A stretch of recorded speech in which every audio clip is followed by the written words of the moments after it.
Dans l'histoire de la chanson française, certains artistes brillent comme des étoiles filantes. Ils apparaissent soudainement, illuminent toute une époque, puis disparaissent presque aussi vite qu'ils sont arrivés. D'autres, en revanche, traversent les décennies avec une présence plus discrète, parfois éclatante, parfois silencieuse, mais toujours fidèle à leur article. Marcel Amont appartenait à cette seconde catégorie. Pendant un temps, il semblait pourtant destiné à une gloire éternelle. Il avait partagé la scène avec les plus grandes figures de son époque. Il avait chanté devant des salles combles, vendu des millions de disques et fait rire des générations entières grâce à ses chansons pleines de fantaisie, de poésie et d'énergie. Dans les années 1960, son visage était partout, à la télévision, dans les journaux, sur les affiches des grands théâtres parisiens. Son nom évoquait immédiatement la joie, la légèreté et l'élégance du music-hall français. Mais la célébrité est une lumière fragile. Avec les années, le paysage musical changea. Les goûts du public évoluèrent. Les nouvelles générations se tournèrent vers d'autres artistes, d'autres styles, d'autres émotions. Et peu à peu, celui qui avait été l'un des visages les plus familiers de la variété française commença à disparaître du devant de la scène. Les invitations se firent plus rares. Les émissions de télévision cessèrent d'appeler. Les grandes salles qu'il avait autrefois accueillies à guichets fermés ouvrirent leurs portes à d'autres chanteurs. Et Marcel Amont, autrefois célébré comme l'un des princes du music-hall, se retrouva confronté à ce que beaucoup d'artistes redoutent plus que tout, l'oubli. Pourtant, contrairement à d'autres, il ne s'arrêta jamais vraiment de chanter. Même lorsque les projecteurs s'éteignirent, même lorsque la gloire sembla s'éloigner, il continua à monter sur scène. Pas pour retrouver la célébrité, pas pour reconquérir les classements musicaux, mais simplement parce que chanter était devenu une part essentielle de sa vie. Pour lui, la musique n'était pas seulement un métier. C'était une manière de respirer. Mais derrière cette fidélité à son art se cachait une histoire bien plus complexe que celle d'un simple chanteur populaire. Une histoire faite de triomphes éclatants, de blessures silencieuses, de moments d'oubli et de renaissance inattendue. Comment l'un des artistes les plus populaires de France a-t-il pu disparaître presque complètement de la mémoire collective? Pourquoi cet homme, qui avait autrefois rempli les plus grandes salles du pays, s'est-il retrouvé à chanter dans des lieux beaucoup plus modestes, loin de la capitale et des caméras? Et que révèlent ces dernières confidences sur la solitude, la dignité et la survie d'un artiste face au temps qui passe? Car la vie de Marcel Amont ne se résume pas à quelques chansons célèbres. C'est aussi l'histoire d'un enfant venu d'une famille modeste, d'un jeune homme qui osa quitter sa province pour tenter sa chance à Paris, d'un artiste qui frôla la mort avant même d'avoir connu la gloire, et d'un homme qui passa une grande partie de sa vie à lutter contre une peur très particulière. Pas la peur de mourir, mais celle d'être oublié. Et pourtant, dans les dernières années de sa vie, alors que beaucoup pensaient que son nom appartenait déjà au passé, Marcel Amont connut une forme de renaissance inattendue. Une renaissance plus discrète, plus intime, mais peut-être aussi plus sincère que la gloire tapageuse de ses débuts. Sa dernière ovation n'eut pas lieu dans une grande salle parisienne, ni à l'Olympia, ni à la télévision. Elle se produisit dans un endroit bien plus simple, une petite chapelle nichée au cœur des montagnes des Pyrénées, entourée de ceux qu'il avait aimés et accompagnés tout au long de sa vie. C'est là, loin des projecteurs, que l'histoire de Marcel Amont trouva son dernier écho. Voici donc l'histoire complète de sa vie. Une histoire faite de musique, de courage, de solitude et de fidélité à soi-même. L'histoire d'un homme qui, même lorsque le monde semblait l'avoir oublié, n'a jamais cessé de chanter. Les origines et l'enfance, la naissance d'un rêve. Avant de devenir l'un des visages familiers de la chanson française, Marcel Amont n'était qu'un enfant né dans une famille simple, loin des projecteurs et du monde du spectacle. Rien, dans ses premières années, ne semblait annoncer qu'il deviendrait un jour une figure marquante du music-hall. Pourtant, c'est précisément dans ce cadre modeste que se forgeait la personnalité qui allait plus tard séduire des millions de spectateurs. Marcel Amont naît le 1er avril 1929 à Bordeaux. À sa naissance, il porte un nom bien plus long et plus discret que celui que le public apprendra à connaître, Marcel Jean-Pierre Balthazar Miramont. Ses parents ne viennent pas du monde artistique. Ils appartiennent à cette génération de Français travailleurs qui, sans chercher la gloire, construisent leur vie à force de discipline, de courage et de patience. Ses parents sont originaires du Béarn, une région située au pied des Pyrénées, connue pour ses paysages montagneux, ses traditions fortes et sa culture profondément enracinée. Comme beaucoup d'habitants de cette région à l'époque, ils quittent leur vallée pour chercher une vie meilleure en ville. Ils s'installent à Bordeaux, espérant y trouver plus de stabilité et d'opportunités. Son père travaille à la gare Saint-Jean, l'un des grands points ferroviaires de la ville. Le travail est exigeant, parfois répétitif, mais il permet de faire vivre la famille. Sa mère, Romélie est infirmière. Elle possède un caractère à la fois doux et déterminé, et elle attache une grande importance à l'éducation de son fils unique. À la maison, la famille parle souvent béarnais. Cette langue régionale, chaleureuse et vivante, relie Marcel à ses racines. Mais ses parents tiennent également à ce qu'il maîtrise parfaitement le français. Pour eux, la langue est un outil essentiel pour réussir dans la société. Dans ce foyer, certaines valeurs sont sacrées: le travail, le respect et l'éducation. La célébrité, en revanche, n'a aucune importance. Le jeune Marcel grandit dans un petit appartement rempli de conversations animées, de journaux et de musique diffusée à la radio. La radio joue un rôle essentiel dans son enfance. Elle est une fenêtre ouverte sur un monde plus vaste, un monde fait de chansons, de voix célèbres et d'histoires racontées en musique. Son père apprécie particulièrement les chansons humoristiques et les refrains légers. Il aime rire, chanter et répéter certaines mélodies à la maison. Sa mère, de son côté, préfère les chansons plus sentimentales, les mélodies douces et les textes émouvants. Sans le savoir, Marcel absorbe ces deux influences. D'un côté, l'humour et la légèreté. De l'autre, la sensibilité et l'émotion. À l'école, Marcel se fait rapidement remarquer. Non pas pour son sérieux exemplaire, mais pour son énergie débordante. Il est le genre d'élève qui attire l'attention. Toujours en mouvement, toujours prêt à faire rire ses camarades, il devient très vite le clown de la classe. Il possède un talent particulier pour l'imitation. Il reproduit les voix de ses professeurs, les accents des voisins, les chanteurs entendus à la radio. Ses camarades rient souvent de ses performances improvisées. Même certains enseignants, malgré eux, doivent parfois retenir un sourire. Mais Marcel n'est pas seulement un amuseur. Il est également très sportif. Pendant plusieurs années, il pratique différentes activités physiques avec sérieux, à tel point qu'il envisage un avenir très différent de celui que le public lui connaîtra plus tard. Son premier projet de carrière n'est pas la chanson. Il rêve de devenir professeur d'éducation physique. Pour ses parents, cette idée semble parfaitement raisonnable. C'est un métier stable, respectable, avec un salaire régulier et une certaine sécurité.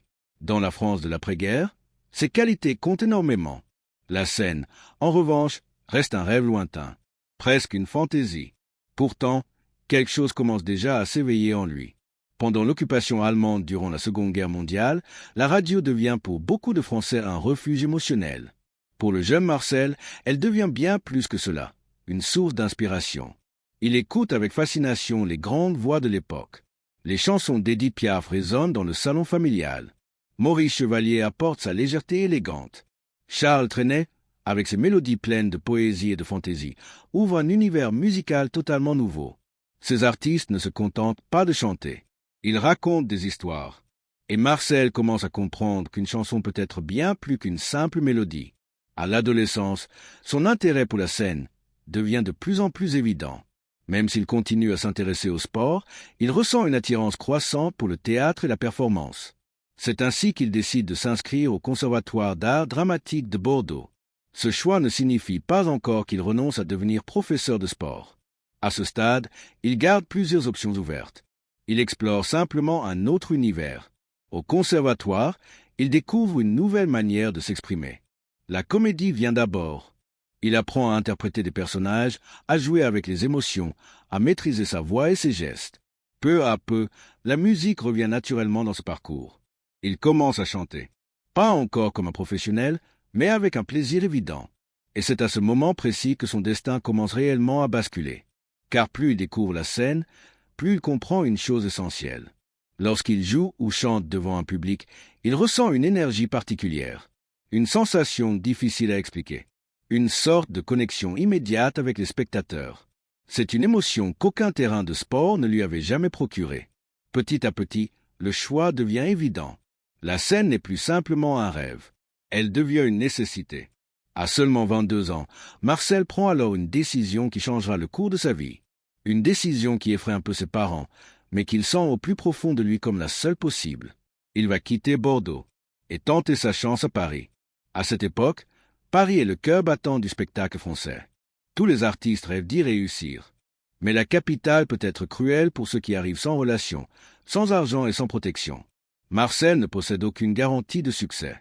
Pas de producteur, pas de mécène, pas de promesse de contrat. Seulement une valise, un instrument et une conviction tenace. Quelque part dans cette immense ville, une scène l'attend. Ce qu'il ignore encore, c'est que les années qui suivront seront parmi les plus difficiles de sa vie. Mais elles seront aussi celles qui forgeront l'artiste qu'il deviendra. Paris, la fin et les débuts dans les cabarets. Lorsque Marcel Miramont arrive à Paris au début des années 1950, il découvre très vite que la capitale n'a rien du rêve romantique que beaucoup d'artistes imaginent depuis la province. Paris est immense, bruyante, exigeante. Elle regorge de talents venus de toute la France, chacun espérant décrocher une place sous les projecteurs. Et pour un jeune homme inconnu, sans argent ni relation dans le milieu artistique, la ville peut se montrer impitoyable. Marcel débarque pourtant avec une détermination solide. Il n'a pas de plan parfaitement défini, mais il possède une certitude intérieure. Il veut vivre de la scène. Dans sa petite valise, il transporte quelques vêtements, quelques partitions et son saxophone. Ce dernier instrument représente pour lui bien plus qu'un simple objet. C'est une porte d'entrée possible vers le monde du spectacle. Les premiers mois sont difficiles, très difficiles. Il découvre rapidement que se produire sur scène à Paris ne se fait pas du jour au lendemain. Les grandes salles sont déjà occupées par des artistes confirmés. Les producteurs ne prêtent aucune attention aux inconnus qui frappent à leur porte. Et les auditions, lorsqu'elles existent, sont souvent rapides et brutales. Mais il y a un endroit où les débutants peuvent parfois trouver leur chance, les cabarets. Dans les années 1950, Paris possède encore une vie nocturne foisonnante. De petits établissements proposent des spectacles presque tous les soirs. Les artistes y chantent, racontent des histoires, jouent des sketchs ou improvisent des numéros pour divertir un public souvent distrait, occupé à boire et à discuter. C'est dans ces lieux modestes que Marcel commence à faire ses premières apparitions. Il se produit dans plusieurs cabarets situés sur les deux rives de la Seine. Certains soirs, il chante devant un public attentif. D'autres fois, les conversations couvrent presque entièrement sa voix. Le bruit des couverts, les rires et les discussions deviennent parfois plus forts que les applaudissements. Mais chaque passage sur scène lui permet d'apprendre. Il observe les réactions du public. Il teste différents styles de chansons. Il améliore ses gestes, son rythme, son énergie. Il comprend peu à peu que le music-hall ne consiste pas seulement à chanter juste. Il faut aussi captiver, faire sourire, créer une connexion immédiate avec la salle. Marcel possède naturellement cette énergie particulière. Sur scène, il bouge beaucoup, joue avec les mots, accentue certaines phrases avec humour. Sa présence est vive, presque élastique. Cette vitalité commence à attirer l'attention de certains habitués des cabarets. Mais malgré ces petits encouragements, sa situation financière reste fragile. Il vit avec très peu d'argent. Certains jours, il ne mange presque rien. Il accepte tous les petits engagements possibles, même ceux qui paient à peine. Il dort dans des chambres modestes et compte chaque franc. Des années plus tard, il évoquera cette période avec une honnêteté désarmante. « Avant d'être connu, j'ai mangé le pain amer », dira-t-il simplement lors d'une interview. Cette phrase résume parfaitement ces années de lutte silencieuse. Mais c'est également pendant cette période qu'un événement important se produit. Marcel Miramont décide de changer de nom. Dans le monde du spectacle, les noms comptent énormément. Il doit être facile à retenir, agréable à prononcer et capable de s'imprimer rapidement dans la mémoire du public. Miramont, bien que respectable, semble trop long et trop marqué par ses origines provinciales. Plusieurs amis lui suggèrent de trouver quelque chose de plus simple. La décision n'est pas le résultat d'une grande stratégie marketing. Elle n'est plutôt d'une discussion informelle, presque d'un hasard. C'est ainsi que Marcel Miramont devient Marcel Amont. Le nouveau nom est plus court, plus musical. Il possède une sonorité légère, presque ascendante. Il semble mieux correspondre à l'image dynamique et joyeuse que Marcel projette sur scène. Ce changement marque symboliquement une nouvelle étape. Il ne renie pas ses racines béarnaises. Au contraire, elles resteront toujours très importantes pour lui. Mais ce nouveau nom représente une sorte de passage entre le jeune provincial et l'artiste parisien qu'il espère devenir. Peu à peu, Marcel Amont commence à être remarqué dans certains cercles du spectacle. Son style diffère de celui de nombreux chanteurs de l'époque. Là où certains privilégient l'émotion dramatique, lui apporte une énergie vive et un sens du rythme très particulier. Il chante, danse parfois légèrement, bouge beaucoup. Son spectacle ressemble davantage à un véritable numéro de divertissement qu'à une simple interprétation musicale. Mais alors que sa carrière commence timidement à prendre forme, un événement inattendu vient presque tout arrêter. En 1953, après une période particulièrement intense de travail et de fatigue, Marcel tombe gravement malade. Au départ, il pense qu'il s'agit simplement d'un épuisement passager. Les nuits tardives, les repas irréguliers et le stress ont fini par affaiblir son corps. Mais la situation s'aggrave rapidement. Les médecins diagnostiquent une pleurésie, une inflammation sérieuse de la plèvre qui entoure les poumons. À cette époque, ce type de maladie peut devenir très dangereux, surtout pour quelqu'un déjà affaibli. Marcel doit être hospitalisé d'urgence. Pour un jeune artiste qui tente encore de construire sa carrière, c'est une catastrophe. Tous ses projets sont brusquement interrompus. Les spectacles prévus sont annulés. Les cabarets trouvent d'autres chanteurs. Pendant plusieurs semaines, il reste alité. Puis viennent les mois de convalescence. Le repos est obligatoire. Les médecins lui interdisent tout effort. Il doit accepter une réalité difficile. Sa carrière, qui venait à peine de commencer, pourrait déjà s'arrêter. Ces moments sont parmi les plus sombres de sa vie. Dans le silence de sa chambre, il réfléchit beaucoup. Il repense à ses choix, à son départ de Bordeaux, aux sacrifices qu'il a fait pour poursuivre son rêve. À seulement 25 ans, il se retrouve confronté à une question qu'il n'avait jamais envisagée aussitôt. Et si tout cela s'arrêtait ici? Des années plus tard, il évoquera cette période sans dramatisation excessive, mais avec une lucidité frappante. J'ai failli y passer à 25 ans, dira-t-il simplement. Cette expérience marque profondément sa vision de la vie. Elle lui rappelle à quel point tout peut disparaître rapidement. La santé, la carrière, la jeunesse. Lorsqu'il finit par se rétablir, Marcel Amont n'est plus tout à fait le même homme. Il est encore jeune, encore ambitieux, mais quelque chose en lui a changé. Il comprend désormais que chaque opportunité compte, et que la scène, si elle lui est un jour offerte à nouveau, ne devra jamais être considérée comme acquise. Il est prêt à recommencer, encore plus déterminé qu'avant. Et cette fois, le destin semble enfin prêt à lui ouvrir une porte. La rencontre décisive est la naissance d'une star. Lorsque Marcel Amont sort enfin de sa longue convalescence, il sait qu'il revient dans un monde du spectacle qui ne l'a pas attendu. Dans l'univers artistique, l'absence peut être fatale. Un chanteur disparaît quelques mois et le public peut déjà avoir oublié son nom. De nouveaux visages apparaissent sans cesse, de nouvelles voix attirent l'attention des producteurs et des directeurs de salles. Mais Marcel refuse de considérer sa maladie comme une fin. Au contraire, il la voit comme une seconde chance. Cette expérience proche de la mort lui a donné une conscience très claire de la fragilité de la vie. Désormais, chaque moment sur scène devient précieux. Chaque chanson, chaque spectacle, chaque rencontre peut être déterminant. Il retourne donc à Paris avec une énergie nouvelle. Les débuts sont encore modestes. Il recommence à se produire dans des cabarets, dans des petites salles, devant des publics parfois distraits. Mais quelque chose a changé dans sa manière de se présenter sur scène. Sa présence est devenue plus intense, plus directe. Il chante avec une joie presque urgente, comme s'il voulait prouver au monde qu'il est encore là. Et peu à peu, certaines personnes du milieu artistique commencent à remarquer ce jeune chanteur dynamique, capable de transformer une simple chanson en véritable spectacle. Le tournant décisif arrive en 1956. Cette année-là, une opportunité inattendue se présente. Marcel Amont est engagé pour participer à un spectacle à l'Olympia. Mais il ne s'agit pas encore d'un rôle prestigieux. Il n'est pas la vedette de la soirée. La véritable star du programme est l'une des plus grandes voix de la chanson française, Édith Piaf. À cette époque, Piaf est déjà une légende vivante. Sa voix, sa présence et son histoire personnelle ont profondément marqué le public. Chanter dans le même spectacle qu'elle représente une chance exceptionnelle pour n'importe quel jeune artiste. Mais Marcel ne doit pas se faire d'illusions. Il n'est là que pour assurer la première partie. Son rôle consiste à chauffer la salle, à divertir le public avant l'arrivée de la grande vedette. Dans le monde du spectacle, ce genre de position peut être difficile. Le public est souvent impatient. Il attend la star principale et prête peu d'attention à l'artiste qui se produit avant. Pourtant, Marcel décide de transformer cette situation en opportunité. Dès qu'il monte sur scène, il donne tout. Son énergie est contagieuse. Il bouge avec aisance, utilise l'espace de la scène, joue avec les mots et les rythmes. Sa diction est claire, précise, et son sens du spectacle capte rapidement l'attention de la salle. Peu à peu, les spectateurs commencent à réagir. Les rires apparaissent. Les applaudissements deviennent plus forts. Et certains soirs, il se produit un phénomène rare pour une première partie. Le public réclame des rappels. Pendant plusieurs semaines, le spectacle se poursuit ainsi. Soir après soir, Marcel Amont gagne en assurance.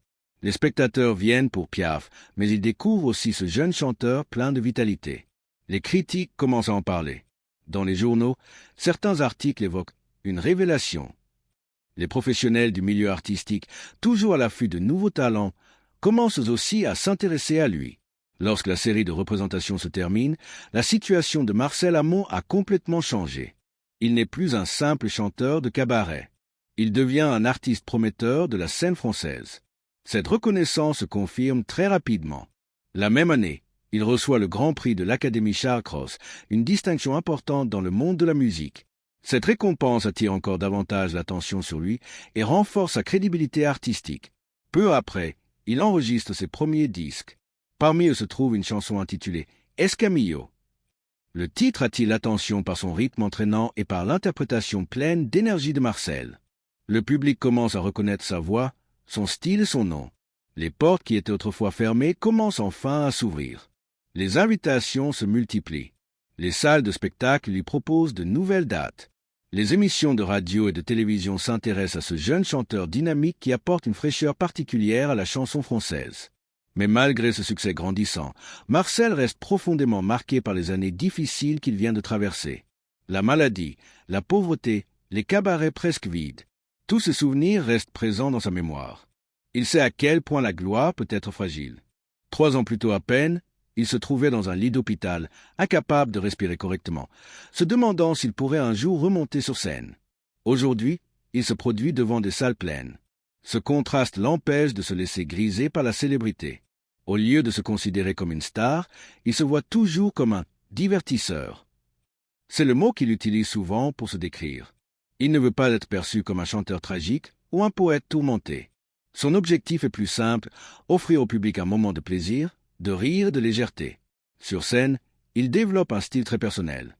Contrairement à certains artistes qui restent immobiles derrière un micro, Marcel Amont bouge constamment. Il utilise ses bras, son corps, ses expressions faciales. Ses spectacles ressemblent presque à de petites pièces de théâtre musical. Cette manière d'occuper l'espace scénique devient rapidement sa signature. Le public apprécie cette énergie. Dans une époque où la télévision commence à prendre de plus en plus d'importance, cette présence visuelle constitue également un avantage considérable. Marcel Amont comprend instinctivement comment capter l'attention de la caméra. Son visage expressif, son sourire et sa vivacité fonctionnent parfaitement à l'écran. Peu à peu, il devient l'un des nouveaux visages familiers du divertissement français. Mais le véritable sommet de sa carrière est encore à venir. Car au début des années 1960, la popularité de Marcel Amont va atteindre un niveau qu'il n'aurait jamais imaginé lors de ses premières nuits difficiles dans les cabarets parisiens. Ses chansons vont envahir les radios. Ses spectacles vont remplir les grandes salles. Et son nom va devenir l'un des plus connus du pays. Pour le jeune homme qui était arrivé à Paris avec une simple valise et un saxophone, ce succès ressemble presque à un miracle. Mais comme il apprendra plus tard, chaque sommet cache aussi l'ombre d'une descente possible. Car dans le monde du spectacle, la gloire peut être aussi éphémère qu'un refrain. Et voilà l'histoire de Marcel Amont. Une vie faite de succès éclatants, de moments d'ombre, mais surtout d'une fidélité rare à la musique et à la scène. Même lorsque la gloire s'est éloignée, il n'a jamais cessé de chanter. Parce que pour lui, la scène n'était pas seulement un métier, c'était une raison de vivre. Son parcours nous rappelle une chose essentielle. La véritable grandeur d'un artiste ne se mesure pas seulement au projecteur ou aux ventes de disques, mais à sa capacité à continuer, même lorsque le monde semble l'avoir oublié. Si cette histoire vous a touché, dites-nous en commentaire, quelle chanson de Marcel Amont vous a le plus marqué. N'hésitez pas à aimer la vidéo, vous abonner à la chaîne et activer la cloche pour découvrir d'autres histoires fascinantes sur les grandes figures de la musique avant leur disparition. Merci d'avoir regardé et à très bientôt pour un nouvel épisode.